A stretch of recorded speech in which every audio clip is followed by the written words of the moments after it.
Excellent. Thanks so much, Karine. I think just hearing you speak was bringing back lots of Energy East campaign memories, which is great. I know for you too, right, Tika? So yeah, 100,000 messages were sent with this subject. Like, I remember when we first started talking about we have to pressure the NEB to include climate in its assessment of the pipeline. Oh God, it was like eyes roll back and kind of like, how is this gonna compel people to do, take action?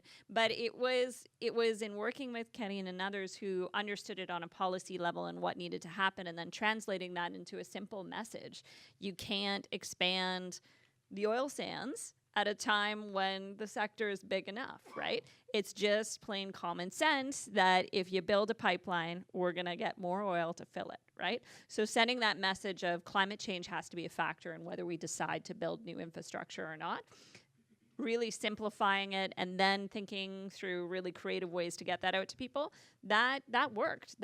And I think Energy East was a good example of how people came together on sort of a policy level, came together in terms of a legal level. How do we challenge this in law? How do we ask for policies that are going to be effective? And then I was really sorry to see that, unfortunately, we are going to miss one of our speakers here today. She is the ED with Indigenous Leadership Initiative. She's had a number of things that come up that prevented her. And I'm sorry to say, I'm really sorry that she's not here on this panel, because with Energy East and with so many of the campaigns right now in Canada, I would argue that are effective, Indigenous rights is like a forefront of that. Indigenous rights was at the forefront of the Energy East campaign. We all, I think, in this room know about the Federal Court of Appeals and what just happened with Kinder Morgan, right?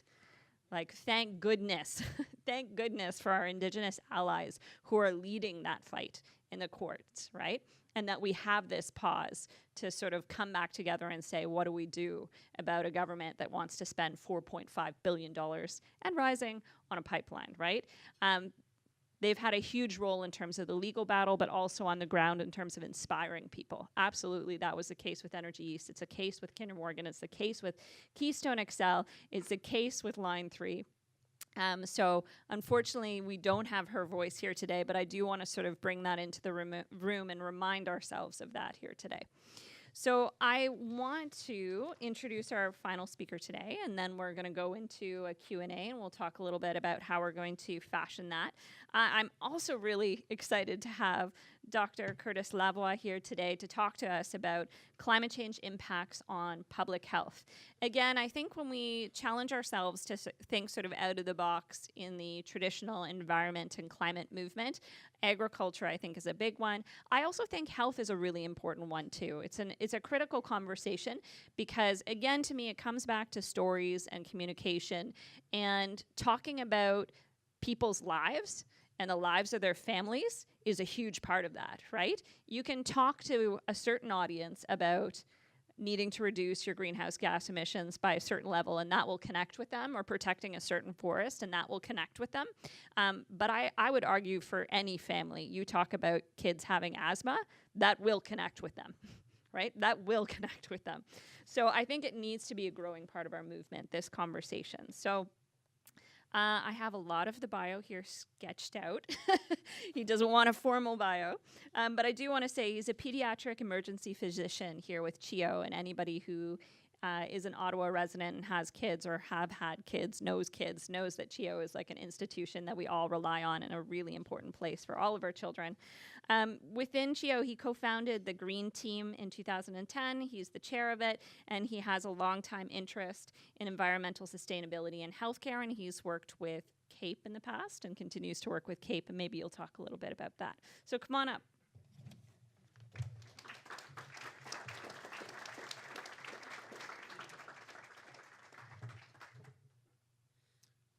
Thank you very much.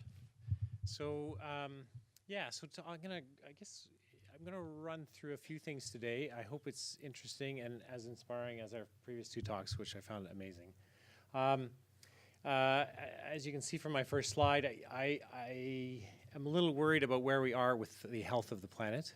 I don't know if you know what those machines are there. They're defibrillators. I don't think we're quite at that point, but I think we are at this point. This is an Ottawa paramedic who kindly posed with my balloon of the earth. that we're really needing to rush into a drastic action and really act fast on the health of our climate.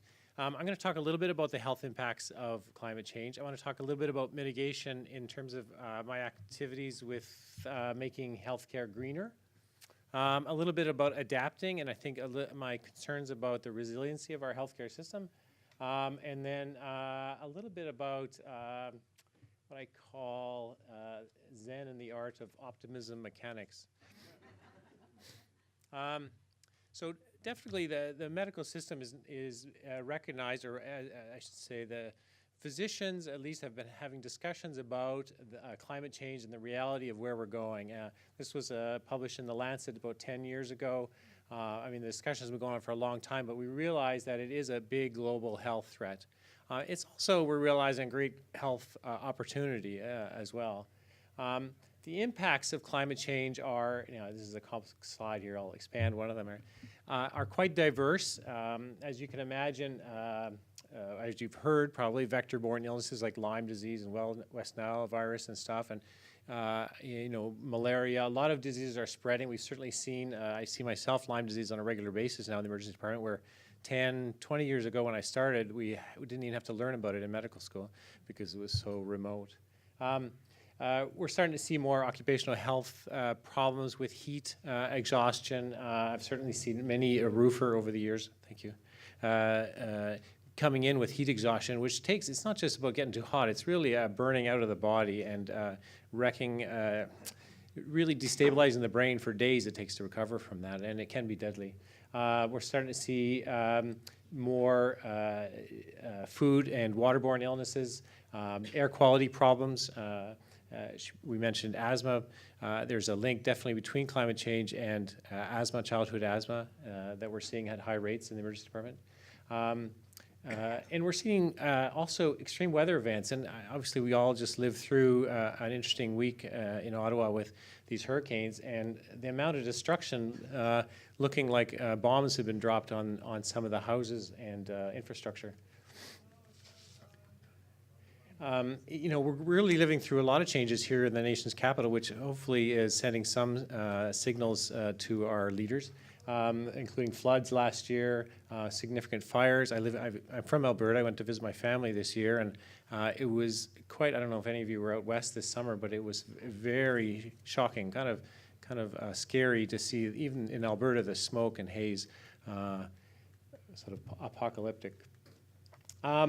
We know that heat it does kill people. The mortality, as soon as the humidex rises above 36 degrees, we see a significant increase in mortality, especially amongst vulnerable populations. We're seeing more and more of these types of heat events, flooding and storms over the last 100 years have significantly risen, and the trajectory is going quite steep. In other words, we're looking at huge increases in the number of weather-related difficulties, flooding, storms, heat events, droughts.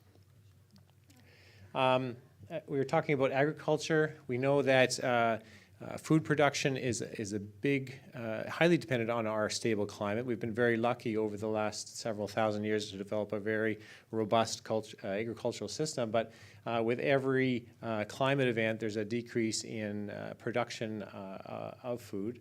With the result that we're under a lot of stress. We're starting to see stress from food restrictions or food nutritional undernutrition. And the thing that's probably the biggest, most scary part about climate change for me is the unpredictable sort of cascading events that we see in populations, especially around food insecurity.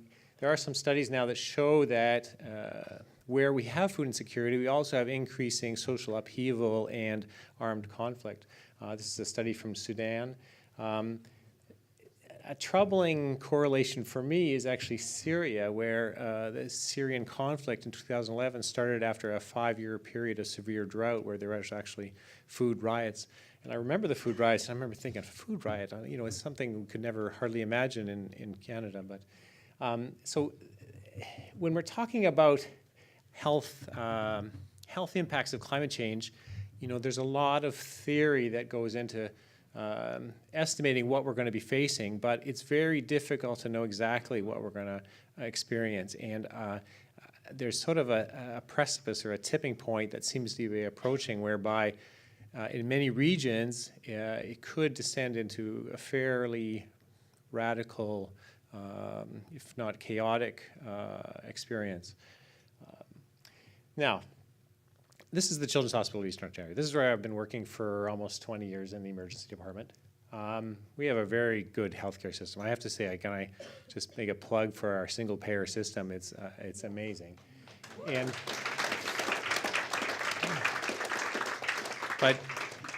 but we're also a bit of the culprits in this escapade. The healthcare system actually generates many millions of tons of carbon dioxide, not just because we're heating buildings and building buildings and bringing in food and driving to the hospital, but also because we're huge consumers of products. And it's a very complex system. Obviously, there's lots of safety and health outcome concerns. But it is worth noting that each hospital, like the Children's Hospital of Eastern Ontario, generates the equivalent of a small town in terms of waste and consumption. A couple other, I was going to make this into a little bit of a quiz, but we have a few things in our practice in the emergency department which we're really trying to look at and make better use of. One of the things we realize is that there are some better products for some of our daily habitual practices in the emergency department. One of the things is that I'm sure, at least when I was growing up, you always had iodine to put on your wounds when you fell and scratched yourself. I remember it being colored in that orangey liquid. Well, it turns out that iodine and hydrogen peroxide and all those other fancy cleaning products, which actually cost quite a lot and require a bottle to be transported from who knows where in the world, actually are not necessary because tap water is way better, well, way better, at least as good as and better in some circumstances than using these fancy products. There's also this is something that was there was some infection control product that was introduced many years ago and is used pretty well universally, and I'm sure you've all heard of it and experienced it. The system probably consumes about $100 million worth of it every year, and it's never actually been studied. Anybody guess what that might be? No, hand sanitizer is actually quite good, and actually for the money, it's actually well worth your investment. No, exam table paper. Now, this is my son sitting on the exam table. You can see that actually the biggest vector for infection is actually the hands, and the hands touching the bed are actually the biggest culprit in transmitting infection. So these paper rolls, which at CHEO we used to go through thousands of rolls every year, have really no purpose. They're just sort of the mint on the pillow at the hotel, and they fill up. They don't taste as good, right? You use them once, they get crinkled, and then you throw it in the garbage, and then they go to the landfill. So just a couple examples of some of the things that we realized by working in the hospital. We consume a whole bunch of products, and we're really trying to reduce the number of things that we do. And that's the members of the Green Team at its heyday.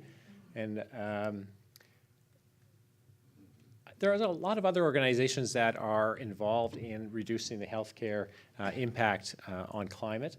The Canadian Public Health Association has been really involved. The Lancet Countdown Report, which is an important report that is looking at Canada's impact on climate, as well as I'll just go through a few of them. The Canadian Coalition of Green Healthcare, Healthcare Without Harm, Canadian Association for Physicians for the Environment, all great healthcare organizations that are looking at global issues, but also specifically about the impact of healthcare, because we are big consumers. Now, getting back to the hospitals, like I said before, we have a big impact, but we're also very important going forward. There's going to be huge health impacts, and we're going to need a good healthcare system to really respond to our needs and just to support the ongoing needs of the population. The problem is that this system is also vulnerable to the effects of climate change. We were very lucky with those tornadoes that we experienced last week that nothing hit any major infrastructure that was sort of important public health infrastructures. If they'd hit the hospital and torn a big hole in the hospital, that would have had a huge impact, not only to the vulnerable patients that are in the hospital, but to the people that need those services. We're also vulnerable to power outages and any kind of disaster where there's confusion about how to respond. It's very hard. We're doing a lot more to respond to disasters and severe demands on our healthcare system to really be able to coordinate our activities and respond. But it's very hard because there's a huge variety of possibilities from infectious outbreaks to chemical attacks to big accidents. You know, it's the variety, the spectrum is huge, and so it's very hard to know how to do that. And if you don't do it in a very coordinated and professional manner, you can result in a lot of increased damage. So we're really trying to make emergency plans for all these things, but it's hard because climate change can result in so many different types of interruptions. We're also vulnerable to supply interruption. We have a lot of services that we highly depend on, not only like laundry and food, but also pharmaceuticals and even water. We're very dependent on our water system. We have some backup supplies. We have about 3 days worth of electricity generating capacity and drugs. But after 3 days, if our supplies become interrupted, then we're very vulnerable to our population becomes vulnerable to increasing health impacts. Has anybody yet been to an emergency department ever? Emergency department. Any emergency department. So, and how many of you got there at a time when you walked right in and had right away service? Did anybody not have to wait? Oh, a few people didn't have to wait. So most of you had to wait in the emergency department. I can tell you that there's a lot of, there's a big push to make emergency medicine very efficient and cut costs and make it very good service. But as a result, the capacity for surges in needs is very strict. In other words, it's very easy to overwhelm the services if you suddenly have a busload of kids that tipped over and have a bunch of bruises. It's not that resilient in terms of surge capacity, and we're also. I guess my big thing here is that the hospital system has never really been put to the test of a huge surge in need as a result of a variety of problems, but especially climate change, because climate change is something that historically we don't have a lot of experience with. We're not used to these types of climate disasters and the frequency with which we're seeing them. And I think the system needs to really take that into account. We're very good at looking back at a few of the disasters we experienced in the Ottawa area, but going forward, it really needs a concerted effort to look at all these factors and really establish a reserve of capacity. And that's one of the things that the Green Healthcare Coalition that I've been working with is doing. We've just finished an assessment at the Children's Hospital Eastern Ontario to try and really get us up to speed so that we're there for you guys when things do go wrong. So I won't go through too much more. I just wanted to maybe make a plug for here, keeping calm and saving the earth. I think I think a lot of the discussion around climate change, and even in the hospital when I'm talking to people, the temperature kind of rises. People get very sort of upset and agitated very easily, and I think me too. I think I'm very concerned about what's going on. In 2010 when I started this green team, I was just sort of out of my mind, worried. My kids were sort of out of diapers then, and so I could sort of start to think about the world a bit, and I started to really worry about it. I think it's really important to sort of find a space to really be calm and not anxious about what's going forward. And I don't think we talked about it, but I teach at the mindfulness program at the University of Ottawa. I think it's a great way to kind of get in a space where you can make really good decisions. And I think as a society, we kind of need to get there where we can make really good decisions going forward.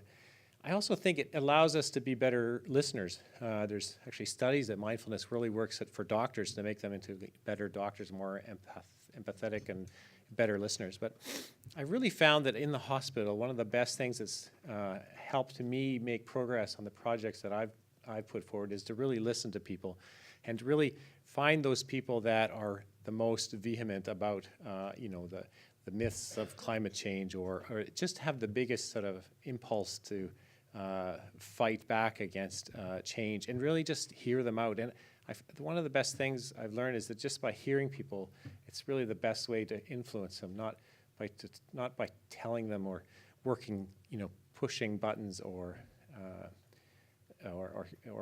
working around their arguments. Anyway, that's my sort of last point about this. I really liked the talk last night where she talked about changing the sort of the ethos, the